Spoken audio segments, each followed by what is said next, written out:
RV recordings and all these guys who, they sound like Nostradamus. It's coming tomorrow. It's coming next week. It's here. I know we're close. I know we're close.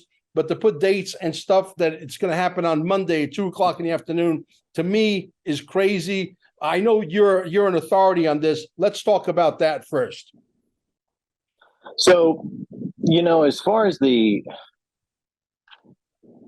QFS, it is in complete full function. It has been for about a year and a half now.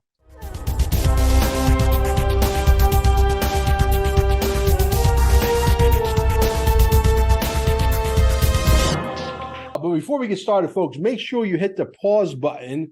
Okay, go down below. There's a Rumble link. Go over to Rumble and follow us over there. QFS1776.com is, without question, the holy grail of what's to come. Okay, T-shirts. You got to get yourself decorated. This way people will ask you, what is XRP? What is the quantum financial system? What is this? What is that? And you send them where? To QFS1776.com, where they need to immerse themselves, because we're going to burn down this system down to the ground. And out of the ashes will rise the phoenix. There will be nothing to go back to. Believe me when I tell you that. Unified TV will take over Netflix. We're bringing in the next genre of movie producers and storytellers and actors and actresses. And we're telling the story of how the world is going to be on earth as it is in heaven. Gesara, NESARA is coming. Don't make no mistake about it. Gold and silver, right down below. Promo code Mel Carmine. Make sure you use the promo code. Almost $8 billion in sales. We're direct to like a bunch of mints. We are the ones that can get you the gold and silver directly to your door, okay, at the cheapest price. Don't even waste your time looking for a cheaper price. It doesn't exist. Also, our Telegram groups down below. If you want to learn what's coming and you're sort of a little scared, I understand. Believe me, I was there too at one point. Our Patriots are literally waiting for you in the room. And if you need more than $10,000 worth of XRP or $1 million worth of XRP, you come see me. Send me an email at QFS1776@gmail, and we'll get you as much as you want.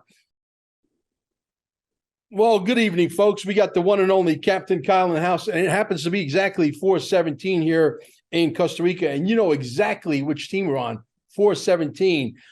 Captain Kyle, welcome to the show, brother. It's been a while since I've had you on.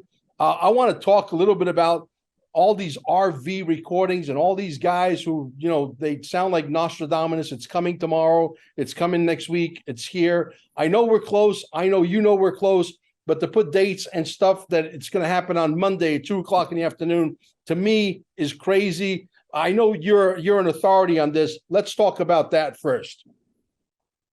So, as far as the QFS, it is in complete full function. It has been for about a year and a half now.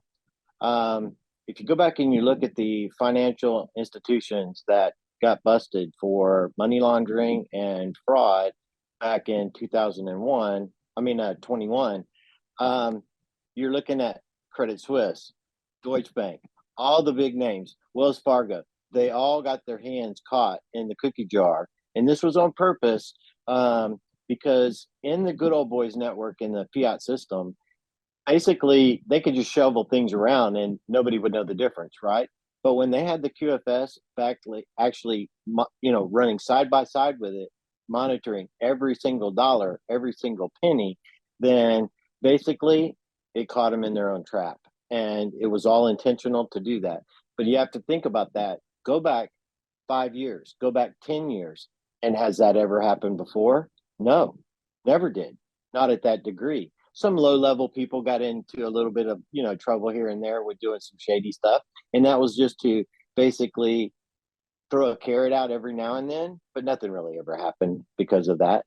I have actually have contact with individuals that have gone through the QFS actual training for the coordinators for he's tied in with a group he's the coordinator for 6 states and has been through the actual coordination and the training and has been in the room with pallets of the rainbow currency. pallets. It's real as all get out, people. That's what's been going on right now with all your banks, with them setting up inside there where they have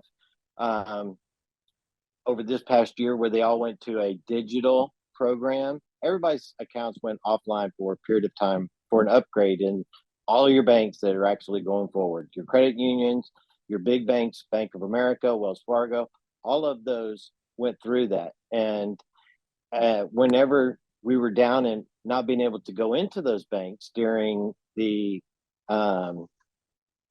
19 issue, the whole thing with that is they were doing conversions in those banks so that they could set up a quantum access point so that people would be able to monitor or be able to access their quantum accounts while they were in the transition period of getting those quantum devices.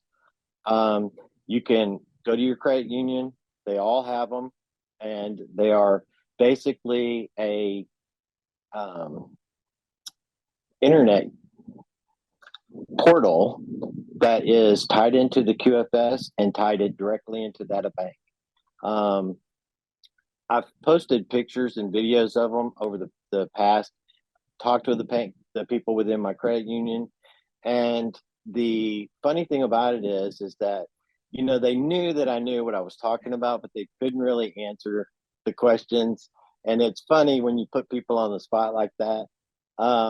And it's like, why would an individual come to the bank to access their bank account when even a 5 and 6 and 7-year-old have cell phones these days that have access to any and everything? Why would you go to the bank to do that? Well, a regular phone is not going to have access to the quantum account, but it would have access to your banking account until those are actually completely tied down and got rid of, right?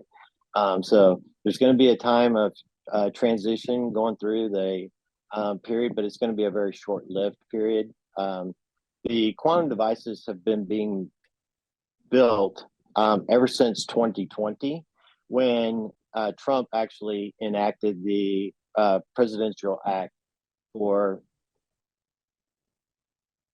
basically the Emergency Use Act. That was not only for that, but when they were talking about the breathing apparatuses, we'll just say, there weren't those either. Those were actually being numbers that were being presented for how many actual med beds were being built at the time, because 3 different countries are actually manufacturing them. Interesting. So you're on board with the med beds. You think they'll be delivered here once Trump gets reinstated? I'm sure you know about this Supreme Court situation with the Brunson brothers, etc. What's going on with that? Can you enlighten us? Your sources telling you anything that we need to hear about? So, from my understanding is that case is being done specifically for public record, okay? Because right now we're under actual military law, and under military law, civilian law is superseded by military law because we're actually in a limited martial law and have been since he stepped down and walked away. That's when the implementation of the continuity of government began with the morning of the inauguration, when the general got on Good Morning America, I think it was Good Morning America, and told the entire world that it is going to be a smooth transition of government to the military. It was plain and simple. And then how many people actually caught that? Even the announcer that was talking to him didn't say a word that or recognize that it was even said, right? But continuity of government had been set up prior to 45 ever even coming into office. I posted a document back about a year and a half ago that I'd had for some time, and it was the FEMA report on the outline of the continuity of government, and it was actually published 3 days before Trump's inauguration in 2017. Interesting. And what could you tell us about the RV, the dinars? I hear that supposedly in Iraq, this is what I heard. You might be able to correct me if I'm wrong, but at least in Iraq, the dinars, at least the dinars, have been reevaluated. Do you know anything about that? And while we're on the subject of dinars, we may as well talk about the Zims, the Bolivars, the Dongs, all of it. Enlighten us. So the last word that I heard as far as the dinar is that they actually had an in-country value of $11. It was like 11 something, and it was actually being traded on the market on the QFS through BRICS, actually, because they're now part of BRICS, and it's only available in country at the moment. Got you. When is it going to be available? I happen to own a few of those, not a lot, but I do own a little bit.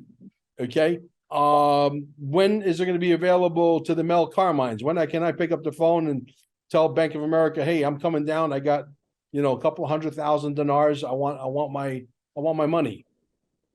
So that should be whenever we go into and this is my understanding of, is that when we go through the transition period through the EBS and through the 10 days of darkness, that'll be the setting up of basically the switchover of all the world's currencies, all the financial systems, so on and so forth.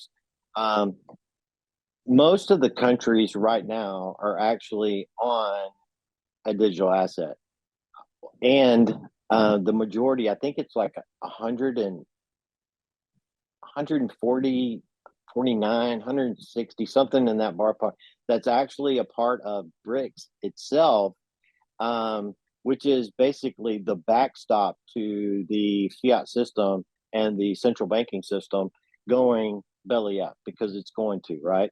And that system has been put in place as the go around to the SWIFT central banking system. That, if you ask my opinion, it was brilliant how they actually implemented this, right? And with the countries that they did, because the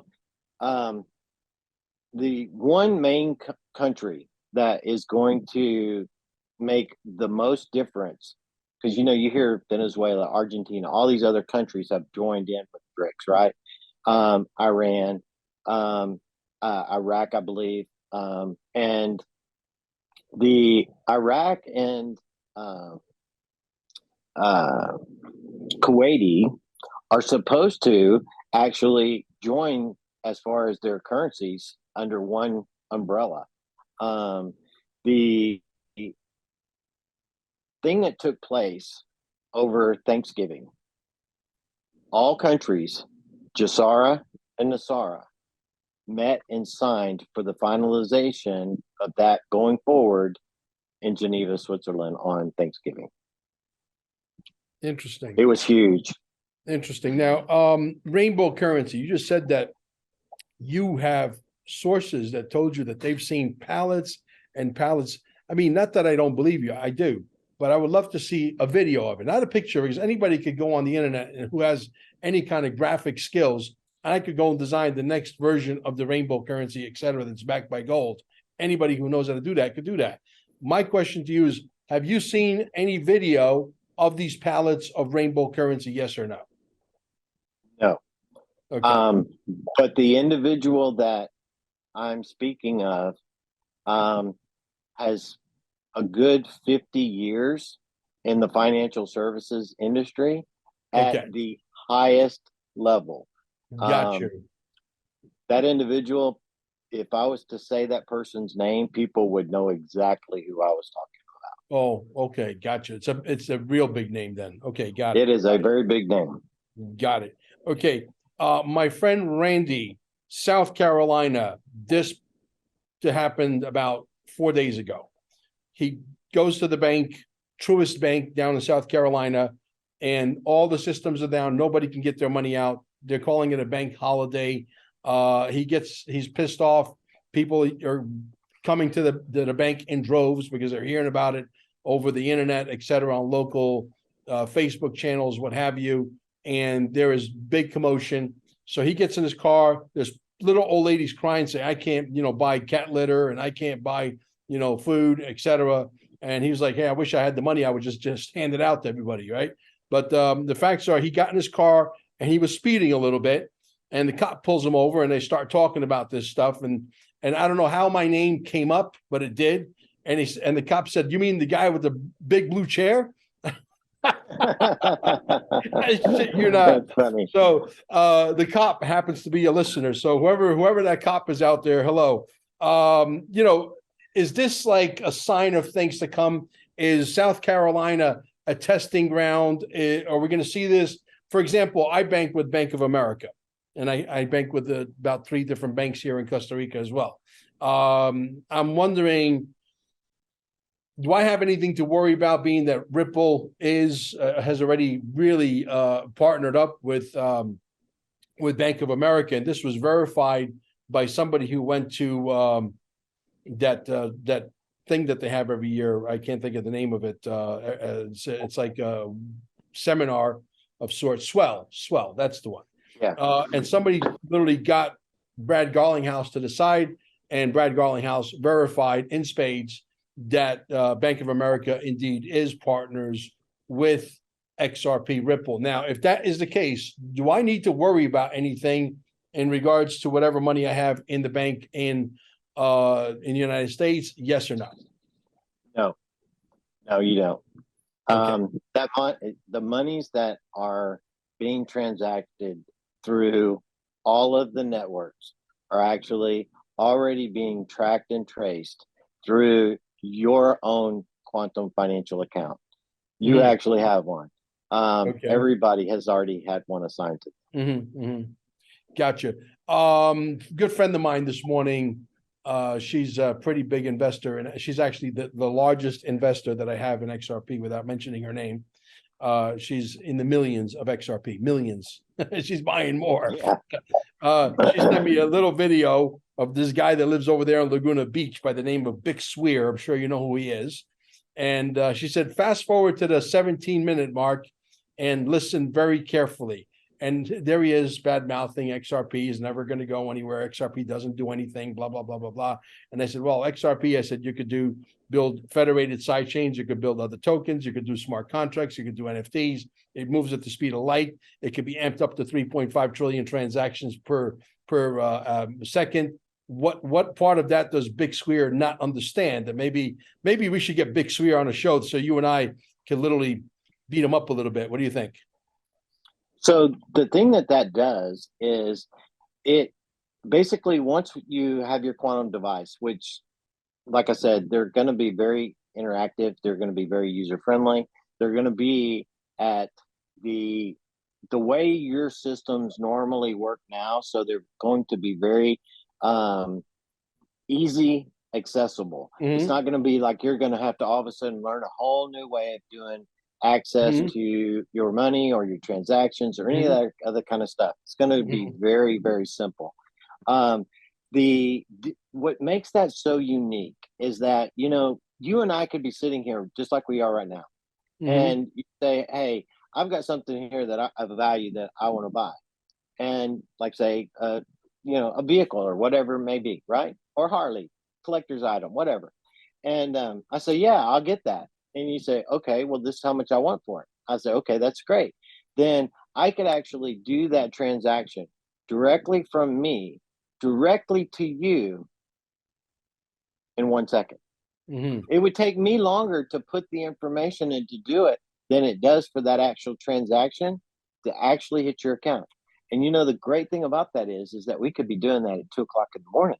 We didn't have to wait until the banks wake up tomorrow and I could go into the bank, try to do a bank wire or do any of that kind of stuff.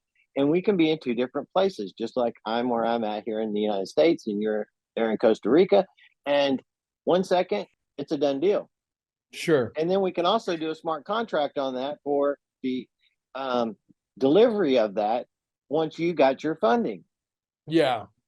Well, my question is this.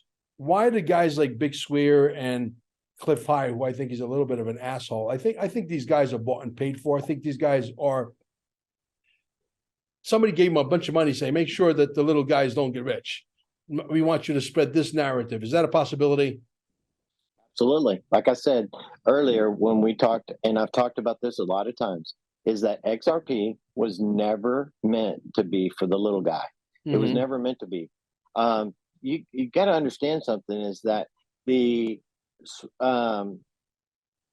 system that's being installed right now with XRP, Ripple, and all of that, it goes back to 2014, 2015, when they were first putting these systems in place and starting to design the new stock market. All of these things were going into effect for the cabal, not for the little people. And it was to be able to control your assets, to control you, and to also make them very, very wealthy and keep everybody under their thumb. If you didn't comply, we turned you off. It was a very simple process that they were doing. So what did the white hats allow to happen? They allowed them to build out these networks, build out Bitcoin, build out the blockchain, build out all these systems in place so that whenever it was time to take them down, they put the bones and structures in place for them to actually just change it into something good versus something that was meant to be evil. Technology is nothing more than the tool, and how it's used is what makes it good or bad. They allowed them to use all of their wealth, all of their money, all of their corrupt ambitions and gains to build out the system, then finally just take them over when they installed Donald Trump into presidency. If your listeners or whoever doesn't understand, the military installed Donald Trump. They were already going to take down 44 as early as 2012, whenever he came into the second term of a fraudulent whatever.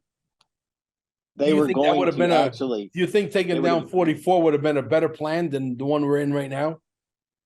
I don't. I think that the one we're in now is brilliant, because if it would have taken place then, there would have been a lot of patriot blood that would have been in the streets.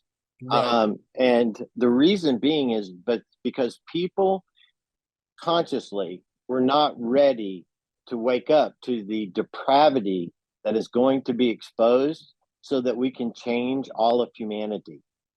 People had to go through this process, and it's a difficult thing. I have to go through it. You have to go through it. The longer you've been awake, the harder it is. I was woke up first in about 2008. I was a very heavy supporter of the Bushes, tens of thousands of dollars over the years.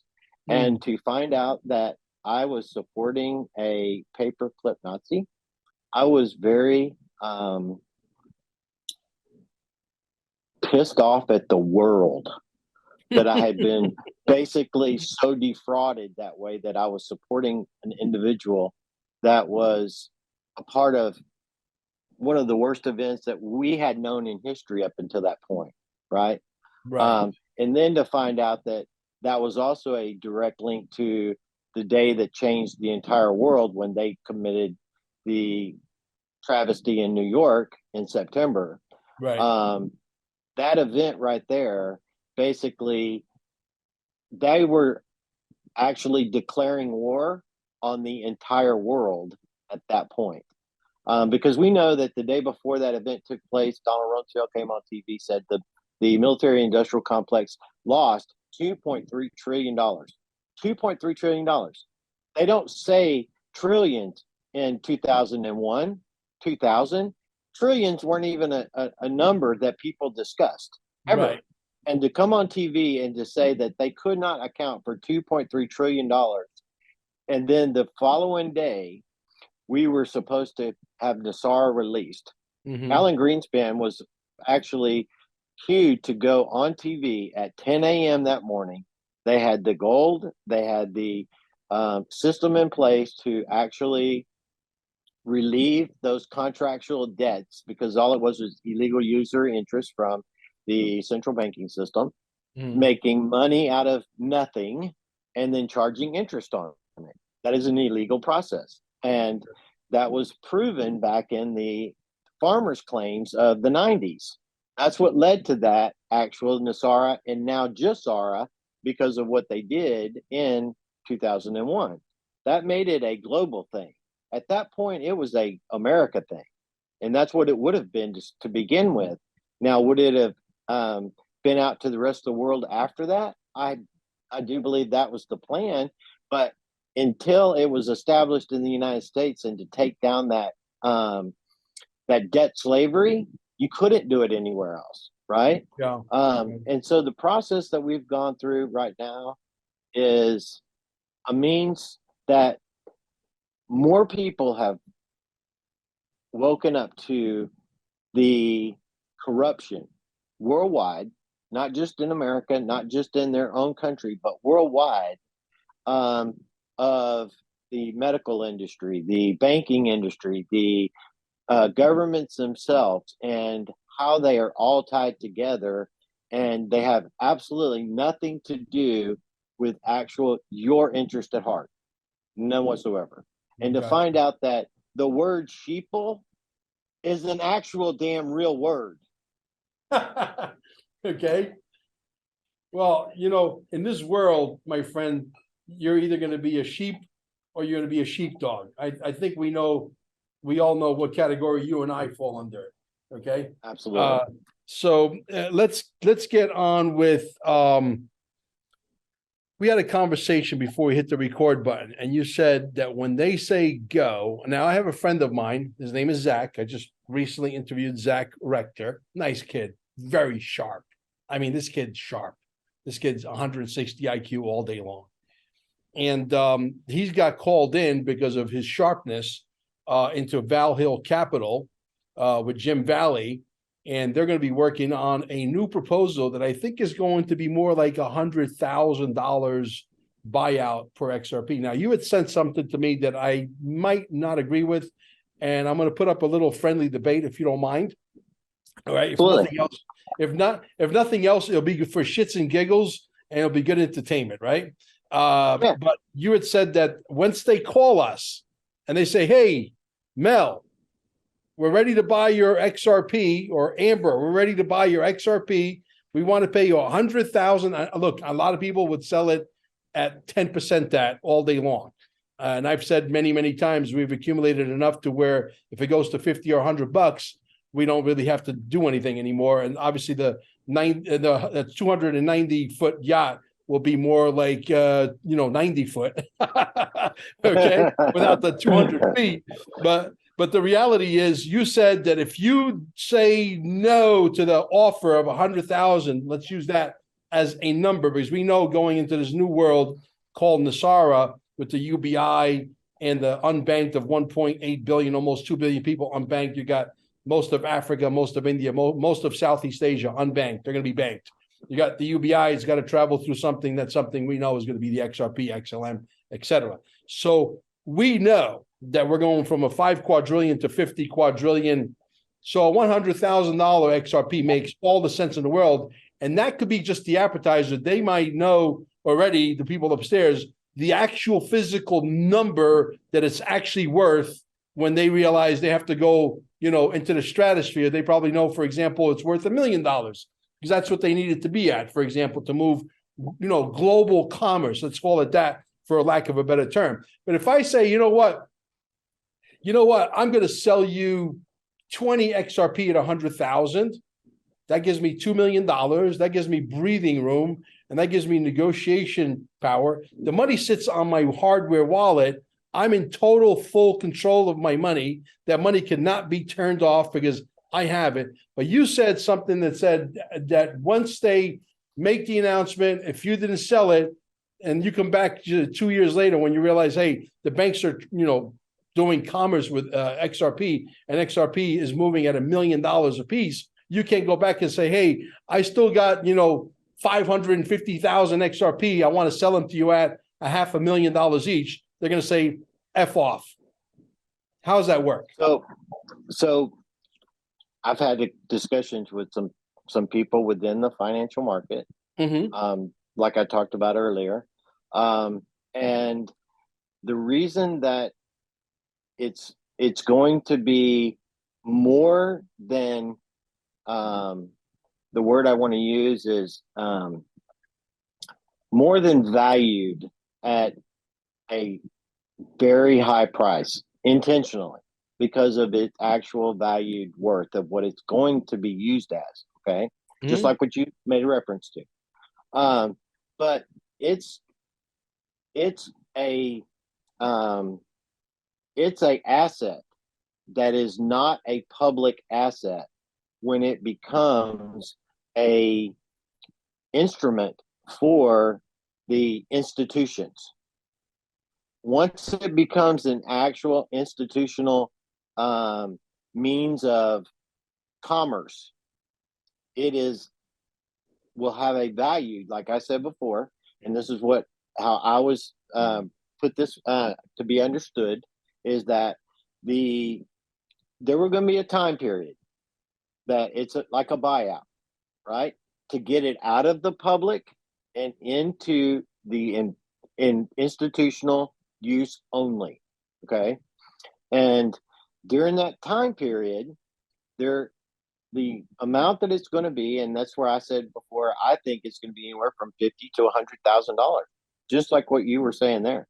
And if we think about how much that really is, based off of the pennies that it's actually bought for now, right? That's generational wealth. The abilities that that's going to have to change people's lives is they can't even fathom those kind of numbers, because most people live from paycheck to paycheck. Whether it's a big paycheck or not, they still live paycheck to paycheck, right? But all of a sudden, you have the possibility of, like your friend owning, $1 million or more. The level in which that's going to change that individual's portfolio forever, or just people that own 10,000. Right. Same thing. It's still going to change. That's generational wealth. No ifs, ands, or buts about it, right? Yeah.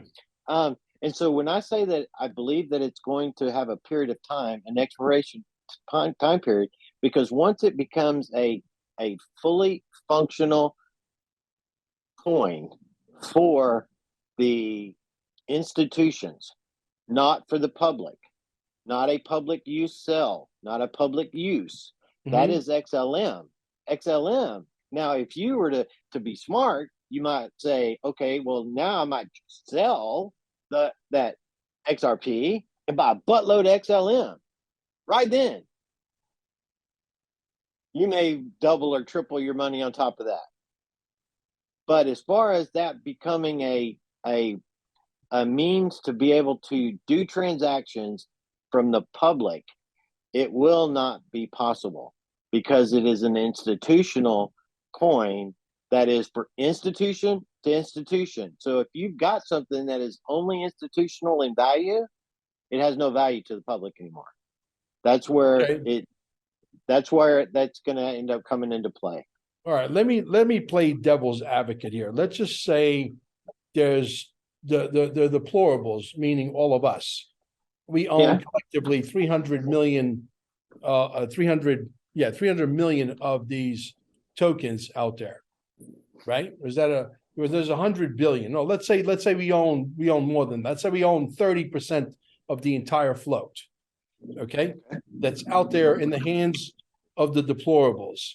Providing it's in the hands of the deplorables, and they need to have us cash it in, and some of us are going to be stubborn, say no, because is there a possibility? What I'm saying is that if the XRP needs to be worth $1 million, but a lot of people don't hand it in, they'll say, you know what, screw it. We have the ability to make the XRP be worth $5 million each, to be able to still do what we need to do, and we don't need yours. And when you come back to us, we're going to give you the middle finger.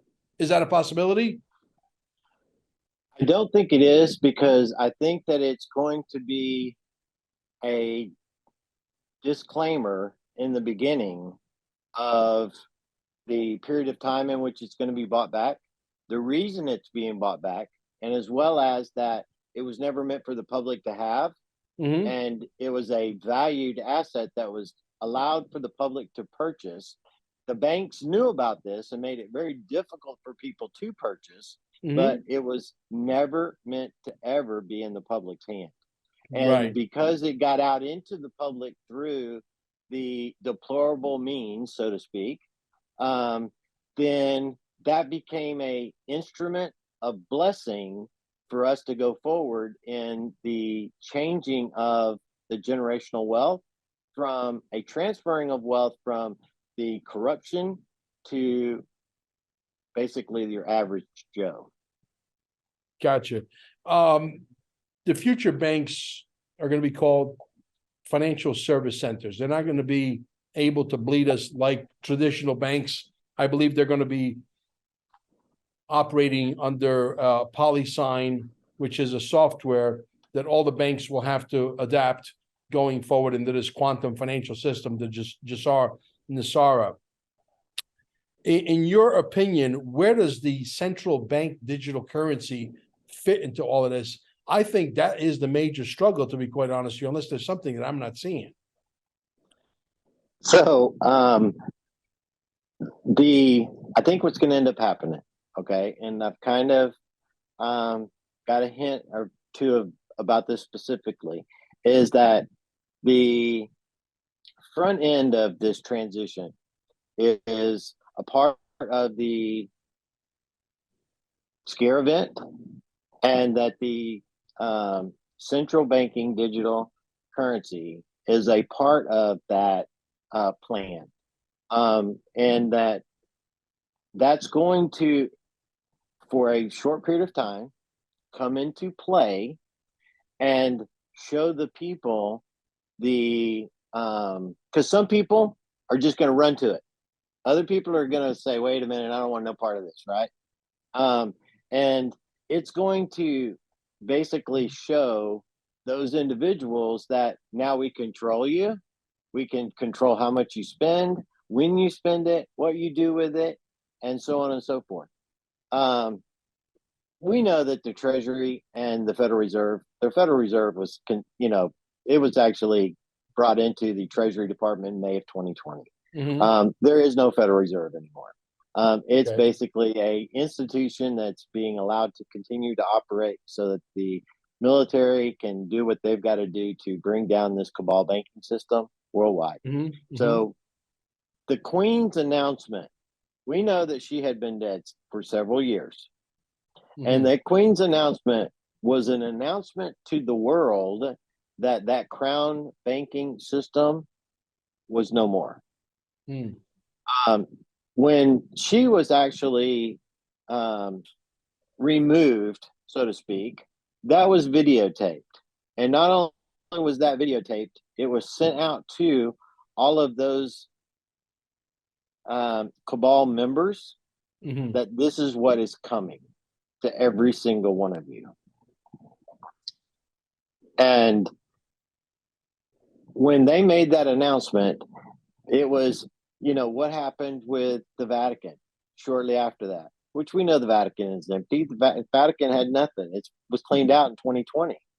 The Spasnet and the United States Special Forces during the lockdown was basically an opportunity for them to completely clean out everything that was there. It took over 660 cargo planes from the military to bring back the assets to the United States and to other countries that they had stolen from the world. I was told that some of those planes are still flying in today because you can't fly in. They said, Mel, you cannot fly in 1,500 kilometers, 30 meters wide, 30 meters high, packed to the gills with gold bullion, gold brick, 24 karat gold, solid gold, in a few plane loads. And because the planes can only be so heavy based on what they're carrying, et cetera. And you and I both know that gold weighs quite a lot. Yes. So I was told that those operations are still ongoing. Do you have any information in regards to that? They are not what was recovered from the Vatican. The Vatican was actually finished up in 2020. But there are other locations in Switzerland and around the world that those operations are still ongoing and are finishing up where we're at right now. Is that maybe location also include the Philippines? Yes. And we all know that the trust gold that was a part of the Philippines that was stationed that got put there.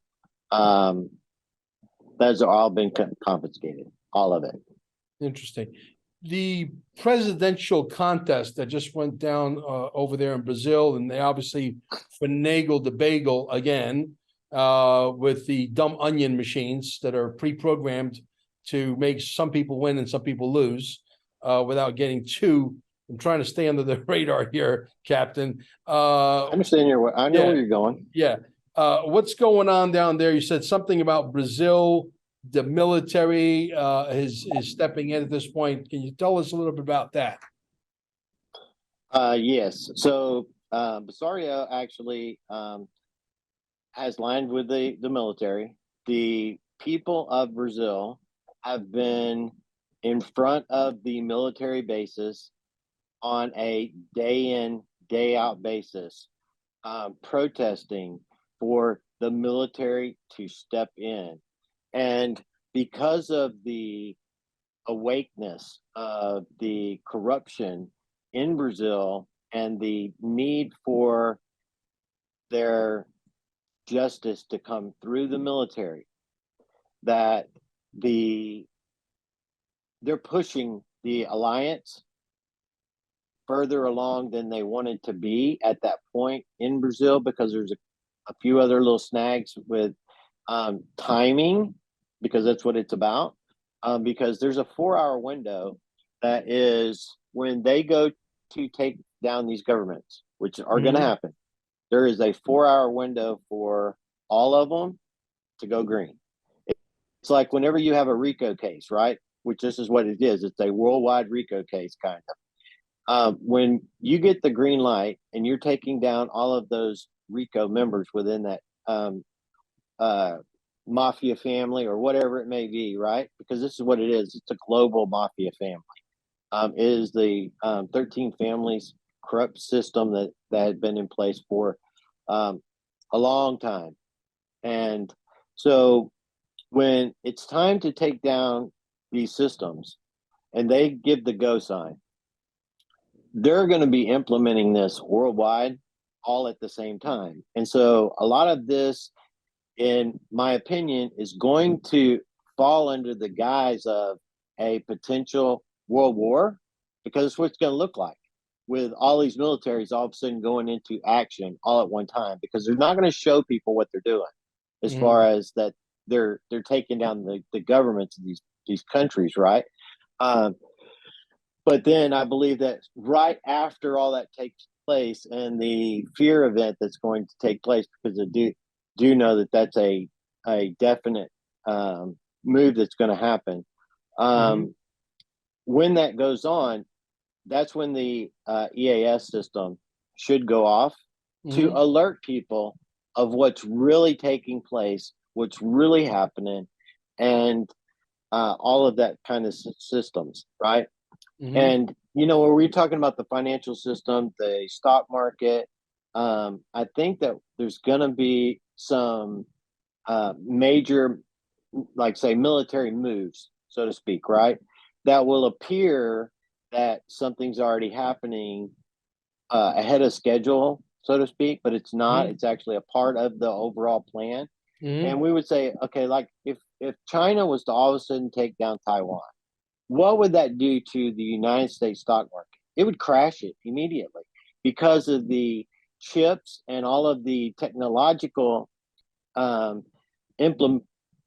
implications that has to Ford, all of the major corporations in the United States. They would all your tech companies would go upside down immediately, right?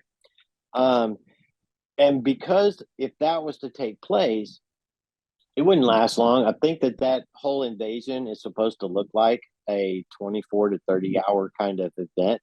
And it's to look like that. It's already actually been done. The dumbs that were there, already done. Look at the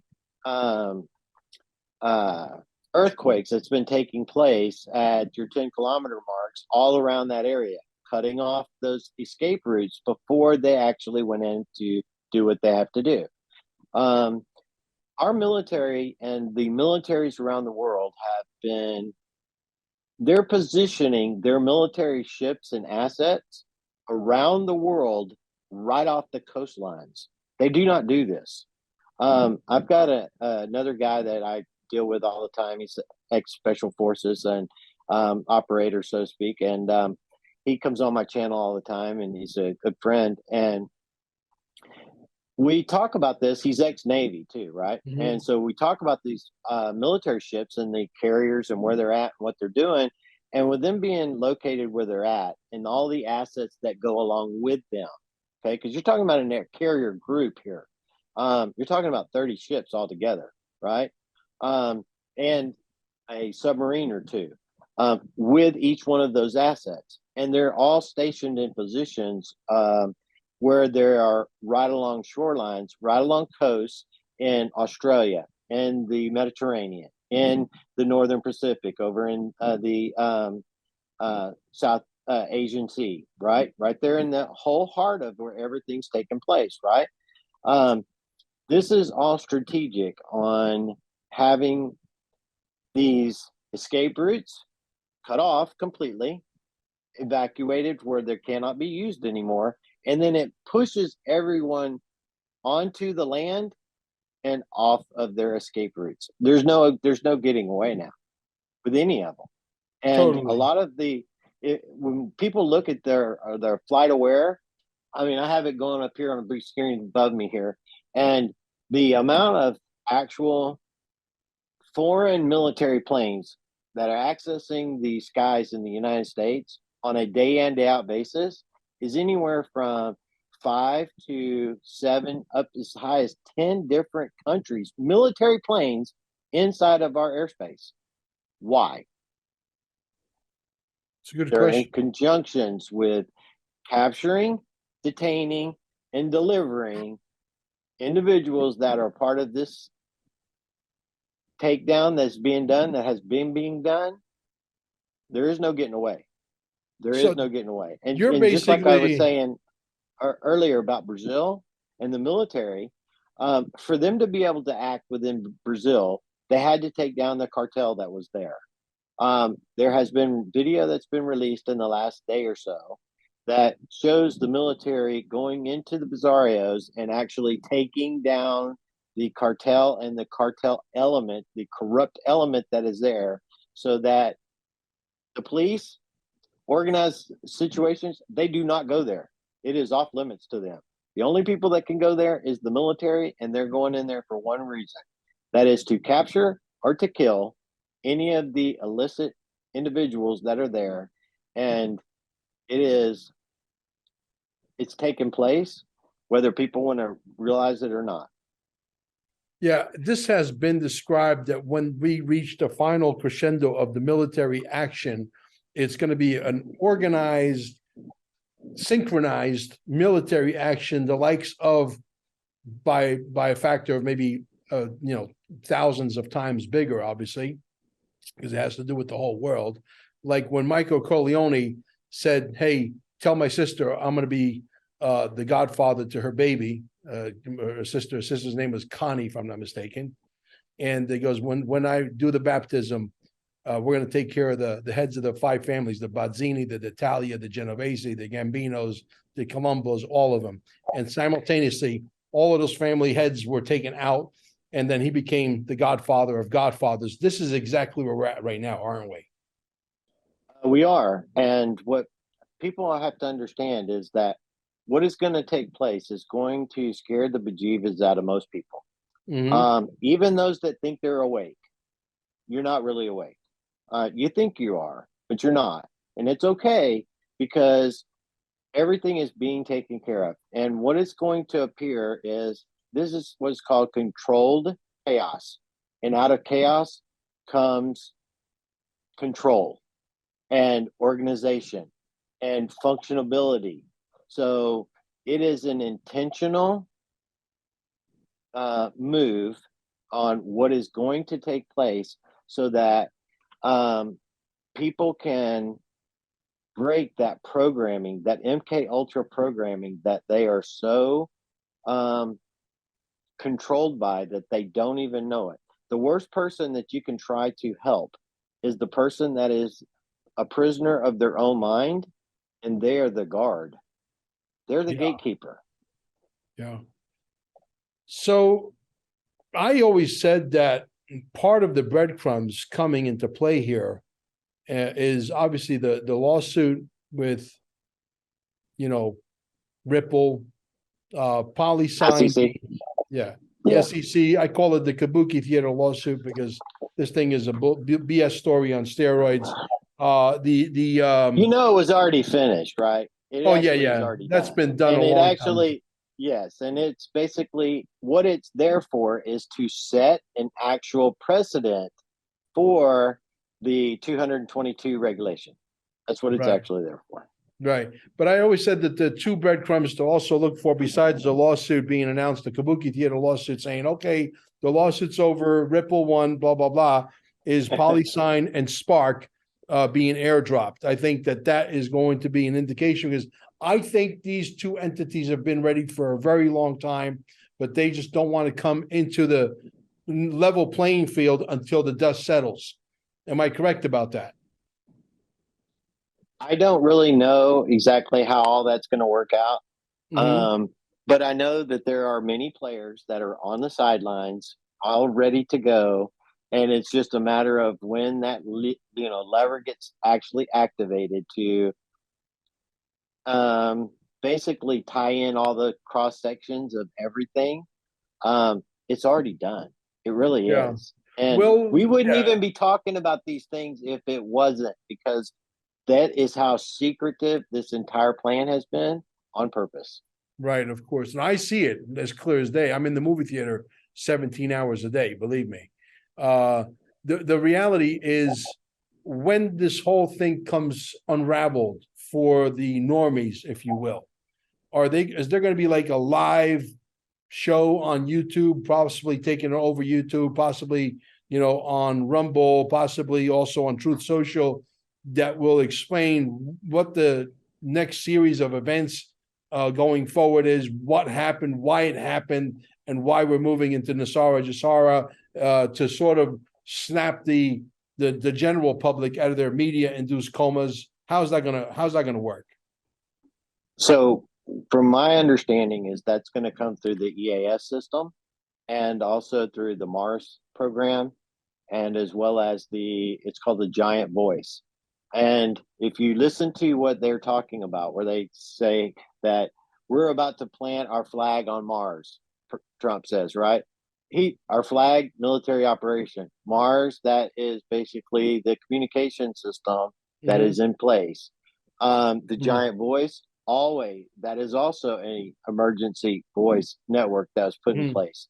And then last year, at the end of last year, or the first part of this year, I can't remember the exact time of it, whenever the Delta Force actually took over the EAS broadcast system in Virginia, the mountain where that's all housed at, right?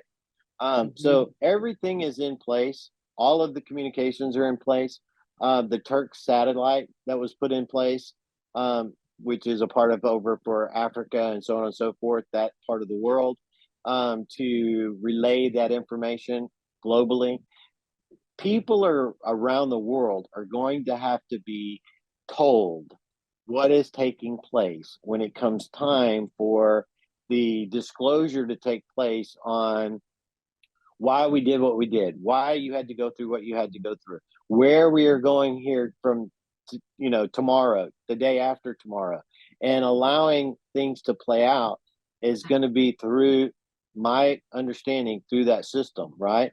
There's no other way to get through it. It's going to be broadcast on everything. So you will not have the ability to turn something else and get your attention to anything else other than the information that is being provided to absolutely everyone, and bypass mainstream media, Very important, right? Bypass mainstream media, bypass everyone with factual information to allow the people to know exactly what is going on, why it has happened, and where we are going here in the future together. Very important. Yeah. There are people out there saying, hey, you got to get your paperwork straight. We're experts at this, which is blows my mind because no You one's can't be. Yeah. I'm saying, there are people saying, let us teach you how to get the paperwork straight so that you can collect your RV, et cetera, and we'll charge you $669.85. You've heard of stuff like this. To me, that's a scam. Where are you on that? I don't. So if you understand the quantum financial system and the quantum computer system, and you understand the new republic, because that's what it's going to be in every country, then yeah, you would be able to set up trust law. You would be able to set up financial laws of that nature, right? But until you actually have that quantum grammar that is going to be used in those laws, it's only a piece of paper. It ain't worth crap. I have trust right now that I have that are on purpose because of having a financial situation where I needed those, and they protect me now, today, tomorrow. But once the event takes place, they're going to be worthless because they are written in the old language of the old system and nothing to do with the new system under new language and new laws, period. And so there will be people that have been, just like I said earlier, that have gone through training and gone through the education process to be prepared for the public when we go forward so that they can do these things, but not until the time an event takes place, period. So everyone that's out there saying you got to do this and you need to do this and let me help you put together your humanitarian project and all that bullshit.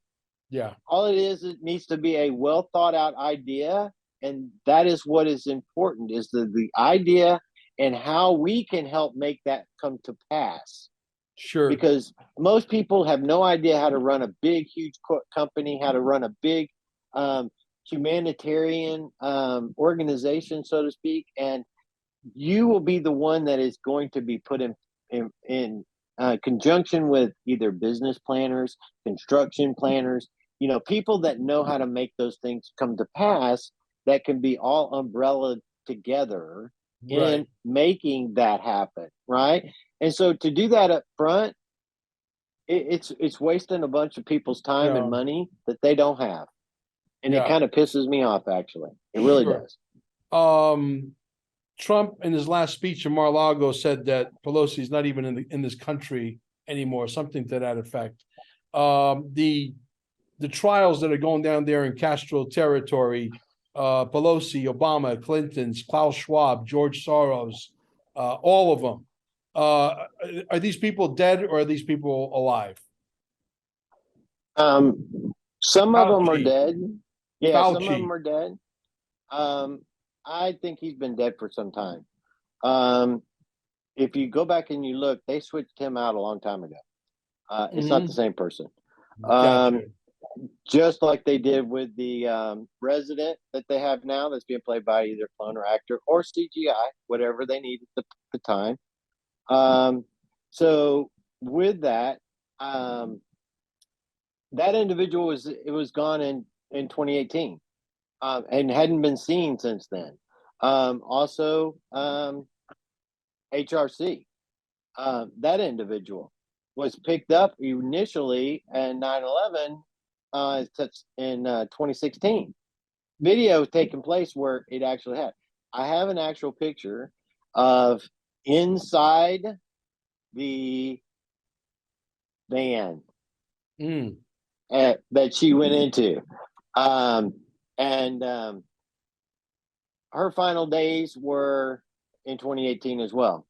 Donald Trump was present when that took place.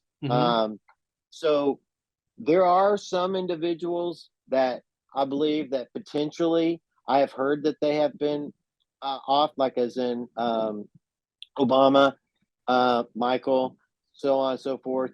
But other people have said that they potentially are thinking that they may keep them around only because of the what they did to everyone, and use them as like a, a stage piece for their corruption that they did, right, and to put that out to the world.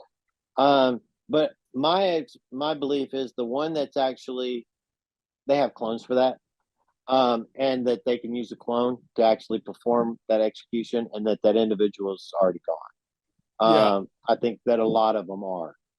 Did you hear in reality that what's his name? David Strait said that there are 30 newscasters, mainstream, I'm talking ABC, CBS, Fox, CNN, etc., down in Castro territory that will report on the story when the time comes. Did you hear anything along those lines? Yes. So the New York Times actually posted in January of 21 that they will be having tribunals that are going to be mid 2023 that are going to be basically cast to the world, right? And what I understand is that most of these individuals have had to go through multiple tribunals because there's different offenses of what they've actually done, right? Between the 19, the treason, different things that they have actually been a part of, they will go through different tribunals of each one of those events, right? Not all lumped into one actual event.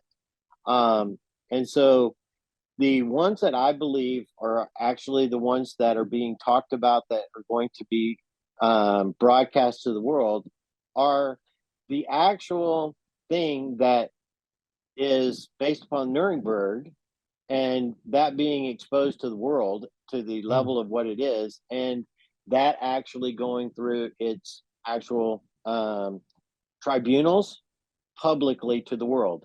That they had spent a lot of extra money on additional courtrooms out in the public press, actual news facilities, so to speak, within there.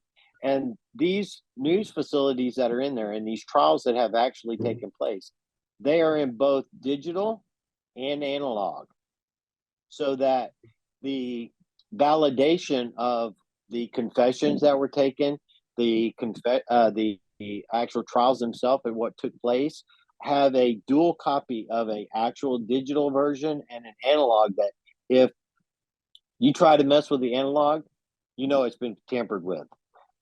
Digital, you can get around digital, but you can't get around the analog to know that it's been tampered with. And so that is why it's being done in both media assets, so that it has a validation and a record that shows its authentication. Yeah. Military tribunals going on also, I understand, in Guam. Did you hear anything about that? I have a little bit. I don't really have any information on it. But what I do have is that they have been using the White House, being that it is a foreign piece of land, as a place that they have been not only having tribunals, executions, as well as detainments for tribunals ever since 2021. Interesting. Trump, there are talks about Trump traveling to Mars through Space Force, who are connected to the Galactics, because people don't realize how big this is. This is like huge with a capital H on steroids. They don't get it. This is for all the casino chips. This is for everything on planet Earth. We're not playing, right? No, it's not. It is. Yeah. Space Force is very real. The Galactics are very real. The technology XRP, I understand, was given to us by the Galactics and is still being used on other planets that still have a monetary system. Did you hear anything about Trump going to Mars for meetings? I know that he has been off-world, several times. Mhm. But to where, I did not know. But I Okay. did know that he was within the Federation ships Mhm. um, quite a few times, where at times people believe that you're seeing Donald Trump. You're not. You're seeing somebody else. Just like when I said that Thanksgiving he was in Geneva in Switzerland. Um, you know, the daughter had a wedding, and the individual that they showed us at that wedding, was 6 inches too short. It was absolutely hilarious. And I think that was Really? an intentional thing to show everyone that there's there's several different Donald Trumps. There's one that does a lot of the speaking. There's one that plays golf all the time, and then there's the actual. And like I said, there's everyone has and have had doubles. It's a normal thing. If you're in a high level politician or somebody that's of any kind of stature like that, for security reasons, they've had doubles for a long time. Sure, Um, I'm sure. Yeah. so Yeah. I think it was intentional to show us somebody that was really too short. If you look at how short he was, that it wasn't him. And just looking at him, it looks similar, but it's not really him. It's kind of like the resident that's there right now. It kind of could resemble him, but if you really look at him, he's like, that ain't the guy I know. Mhm.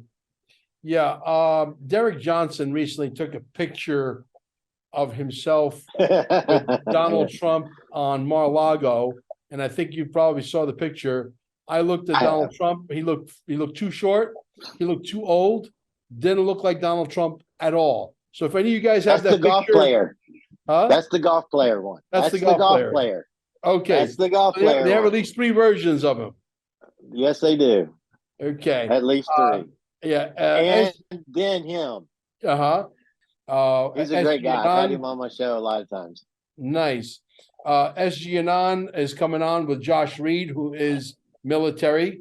That's going to be a very interesting show. That's going to happen here in the next week and a half or so. A lot of great developments coming on the Mel Carmine show, the pizza guy that never thought he would be a podcaster, but here I am. Well, I can tell you that SG he's a very good individual. I've spoken with him quite a few times. Him and I have a couple of difference of opinion, which is okay.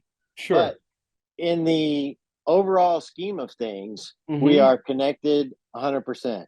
And those little things, those are things that don't really matter right now, Right. because whenever we get through disclosure, those things that are the real truth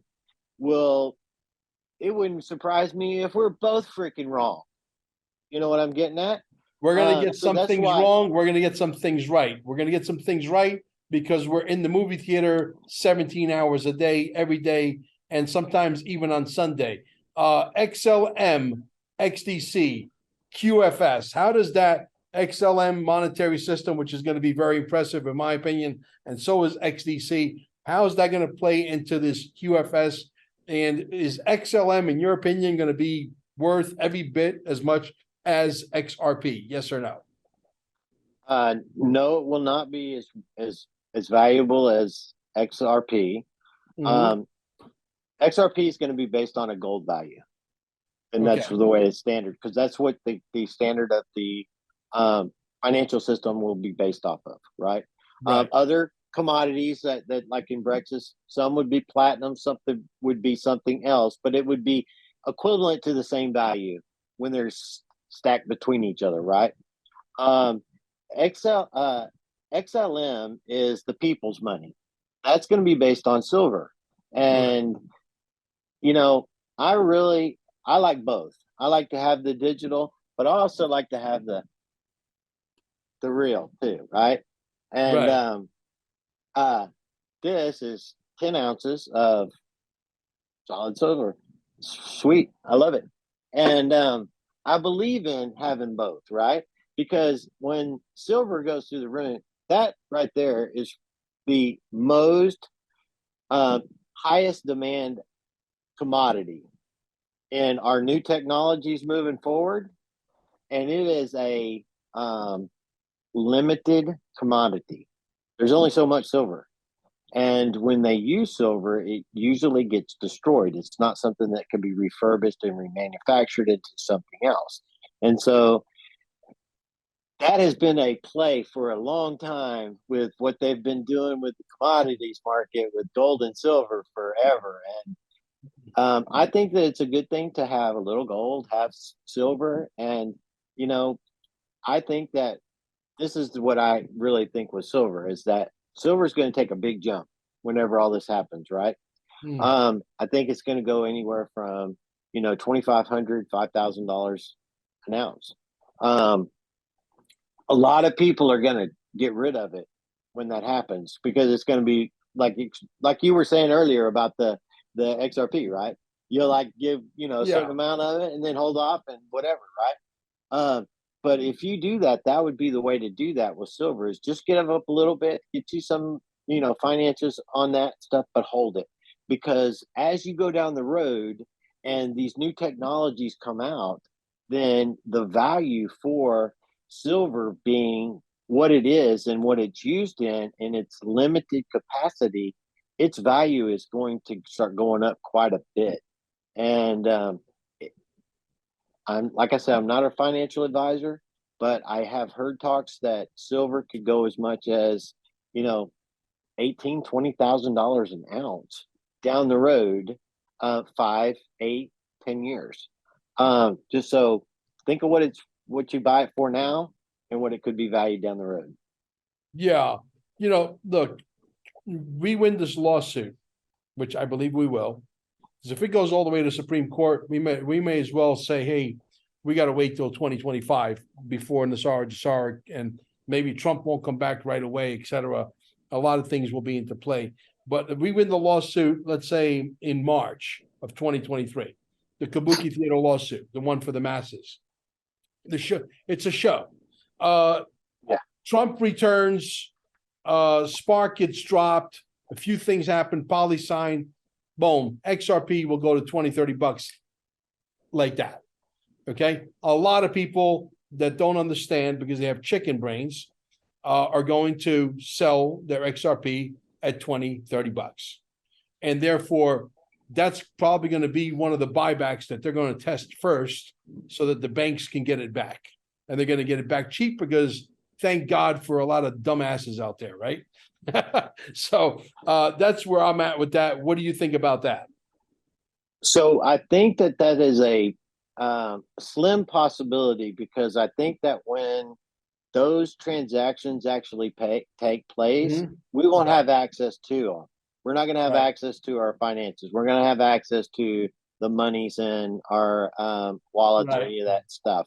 And then once we get over to the other side, then that's where I believe that the institutions will need to have the XRP and will need to have all that brought in. And then those announcements within the financial aspect of the disclosure, I believe that's when those things are announced, right? On how that is going to be dealt with through the Republic, right? Sure. And through the Treasury Department, because that's really where it's going to be going to. Yeah. Well, and that's the people's house. I think the Treasury, which most of them already got arrested, and the Ripple and whatever's left of the IRS and whatever's left of the Federal Reserve, they've already merged. And I think it's just a matter of time. This is the reason why they're not allowed to leave, Captain, because you listen, where I come from, this is a fluff story for the people. They're sort of basically fluffing your balls. Okay. Excuse my French, but that's exactly what this is. But basically, when, I'm from Sicily. I'm from the island where Gangsterville was created. Okay. And I know that factions of our government, even though there's a lot of nice people there, as Al Capone said, it's easier to negotiate with a gun and a smile than it is with just a smile. Okay. And so I know that there's a gun in the middle of the table and say, you guys are going to take the most powerful monetary system and you want to go where and you want to do what, let's sit down and talk about this. And the gun goes in the middle of the table. Okay. That's how backroom deals are done. And I'm sure that Mr. Brad Garlinghouse, who is a gangster on the inside, knows exactly what it is I'm talking about. Because otherwise they would have picked up and left and went to Singapore or Japan or the United Kingdom or Australia a long time ago. Why are they not there? Why are they still battling this stupid lawsuit? The rest of the world sees XRP as a monetary system. It's only the United States gangster government that doesn't see it that way. And that's what they are. They're a bunch of thugs. And, you know, there's a lot of moving parts that we can't see. We could sort of speculate, but we're going to be wrong probably on at least 50, 60% of it. And that would make us brilliant if we only, you know, if we got it that much right, right? But XRP going into the final crescendo has to be a stable coin, because you cannot go, okay, we need to move world commerce, we need the XRP to be at 100,000, or we need the XRP to be at $1 million, and then it goes from $1 million down to $10,000. That cannot happen, correct? No, it will be a fixed actual commodity of commerce, bank to bank, transaction to transaction. And they will be set that way on purpose so that it cannot do what you just said, ever. Interesting. Well, you know, Jim from Val Hill Capital recently was interviewed by Versan from Black Swan. And towards the end of that interview, which was brilliant, he said, well, you know, at some point, the financial institutions of the world, they're going to need to move millions of dollars. And if they want to move $10 million, they want to move 10 XRP, the least amount. And so he's basically hinting at $1 million XRP. I know that there are a lot of people out there that are hinting. It could possibly be. Yeah. I mean, it could possibly be. That's just the, until they actually formally come out with it, we just don't know. But we do know it's going to be a game changer in the people's lives that actually have it, period. Trump's return. It will change your life. Yeah, Trump's return, I think, will set a lot of things into motion. Trump's return, in my opinion, is imminent. I know it's close, but how close do you really think it is, Captain? I think it's probably early 2023. And the reason that I say that is that a lot of things actually have to take place and be put on the system that is in place right now. And then once we go through the EBS system, that kind of everything, that is where we get into what is the requirements of NESARA, Gesara, 120-day elections for not only the officials that are there, but to redo the elections of our states, our counties, our, you know, everybody, and having that whole structure changed to get rid of that bureaucracy that does not need to be there. It is a cog that just needs to be tore down, which it is being right now. And then it's supposed to be 10% of the actual government. And if we look at that, these things take place over the next coming weeks to a month, which I believe that they will. 120 days leads us into the first part of spring, March. And then if you're looking at having a full-on military tribunals that are being public to the world, you're got a lot of disclosure that's going to be being done to the public to prepare them for what they're going to see. And so you got to think that over the next 6 to 7 or 8 months, for that to actually take place, what all has to really happen. And that's all the things that are taking place.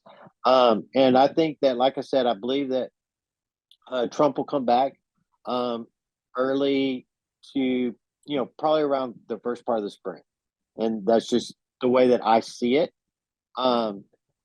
Because if we follow the law, and that's what their law and order and the military law, then when we put these things in place under the executive orders that were written under the continuity of government. All of these things have a specific time period that it needs to transition back to civil authority. And that's a part of the continuity of government, to take that military asset to protect everything, to restructure, take down all of those systems, backstop all the systems, make sure everything stays, functional to society and keep it running, which they have been doing, and then allow for a transition back into civil authority, meaning back over to Trump, back over to a civil government. Yeah. So the 257,000 sealed indictment bullshit story that we were talking about, 2 years ago, a year and a half ago, is a bullshit story, because we're talking a lot more people going away than just 257,000. I know that there's, we gotta get rid of the low-lying cops and the low-lying councilmen and the nurses and the doctors who went ahead with all this whole fiasco with this medical procedure that was forced upon us. There's quite a lot of people that are going to go away. We're talking, it's got to be in the tens of millions, for crying out loud, not 257,000. So yes, and there were a lot of those that were a part of the initial indictments, right? And in these indictments, you could have 4, 5, 7, 10, 20 people in each indictment. So it's not just a single indictment to a single individual. It could be an entire county, entire county official, so to speak. One right? indictment. Yes. And so that could be a totally different situation on how it was structured and put into that sealed indictment, right? Because we see these, just like the one that is the Bronson brothers, right? How many individuals was in that one case that was brought forth, right? All of Congress and a lot of other people along with it, right, that are playing roles right now, but are not the individuals that are who people believe they are. So the biggest thing is like I said, a lot of those indictments were being opened and being performed under the military tribunals that have been taking place in the White House and down into the South of where we all know is our favorite location for these individuals, and they will never see lighted, again. I was told that there is aluminum foil on the windows, on the inside of the windows at the White House, because they don't want people potentially being able to look in with a drone or whatever. You know anything about that? There has been, so there's been a lot of, so DC has a no-fly zone over the White House and over that area, right? What is funny is that you have on the DC internet TV where you can watch it, right? You can see planes flying over it. And it's like, because it's not actually a restricted area, as in which people believe it is right now, because the individuals that people believe are there are not there. Right. So Trump comes back. Are we going to take Washington, D.C. back and clean it all up? Or is the White House going to be relocated? It's going to be relocated. That is a satanic cesspool that will not be able to ever be used as a hub of good, because of what has taken place there. The way it was designed, built, the structure of it, all of it has to do with people are going to be blown away by the level of depravity in all of society that people was shown right under their face, and they had no idea it was this way. Do you think that part of the reason why Donald Trump is so calm, and he understands this Gesara, NESARA, this universal basic income that we're getting ready to sort of transition into, that he knows that all illegal aliens, in order for them to collect their universal basic income, let's throw you got to go home. A number. You got to go home, right? You got to go home. You can't stay in the United States, say, hey, I'm here illegally, I want my UBI. They'll say, you know what? We have a middle finger. We use it often. So you can't within the quantum financial system, because you're going to not be able to get an account or have access to any financial means while you're here illegally. You have to go home to actually have access to what has been rightfully yours as well, to rebuild your country. Why did most people come to America? For the opportunities that they did not have at home.